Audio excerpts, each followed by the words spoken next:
So here we are at the midpoint, a moment where our hero might actually be expecting everything to be over. Dan Harmon describes this moment as when the hero gets what they wanted. So this is often where we reach our destination even, like we found our solution. Halfway through the movie, it seems very early, because it is. The hero might actually be starting to believe in the cause and even themselves. This is also the point in the movie I call Weirdsville, because this is the most foreign world our hero will visit in the story. Yes, I could easily come up with a better name than Weirdsville, but until I do, it is Weirdsville. This is the Realm of Monsters sequence in Moana, where we meet Tomatoa. It's the Dream Studios sequence in Inside Out. It's Sid's room in Toy Story. It's the meeting with the Collector in Guardians of the Galaxy. It's the Well of Souls and Snakes in Raiders of the Lost Ark. And it's not so much about being weird for weird's sake. It's about taking the characters somewhere they've never been before in this film so far. Somewhere completely foreign to them. For some movies, that actually means going the opposite way of weird. In Logan, we've been spending all this time stabbing people in the face and chopping off their heads. Logan's Weirdsville slows down and gives us a nice home-cooked meal and a scene where we literally help a guy turn water back on.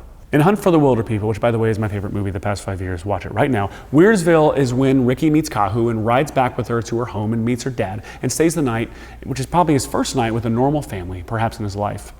We're usually in Weirdsville because our hero needs something from it, whether they know it or not. You know, in Raiders of the Lost Ark, they need the Ark. In Moana, they need Maui's sword. In Guardians of the Galaxy, they need to trade the orb and get paid. In both Hunt for the Wilder People and Logan, our characters need to experience what a normal home feels like, one where they're accepted and loved, so they have something that they want, something they want to work toward.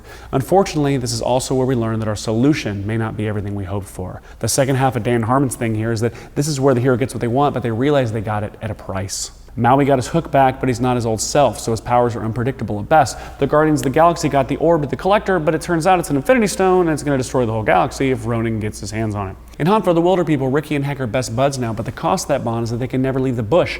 As long as Ricky wants to have Heck as a father figure, he has to live in the wilderness. He can never have this normal life that was exhibited by Kahu and her father. And to make matters worse, Ricky slept in, and now he's separated from Heck, and he has to fend for himself in the bush until he can reconvene with them. So we're in over our heads now. And this, in my opinion, is the most important thing to accomplish in this section after the midpoint. The overwhelming feeling that there is no going back to normal now. But all is not lost.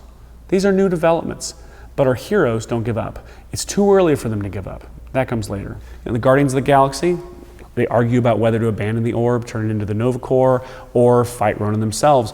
Moana sits on the beach and comforts Shark Maui. Here is where our characters make a conscious choice to keep going forward, in light of their new circumstances, in spite of their new circumstances. And nothing is going to stop them. Absolutely nothing. Up next, something stops them.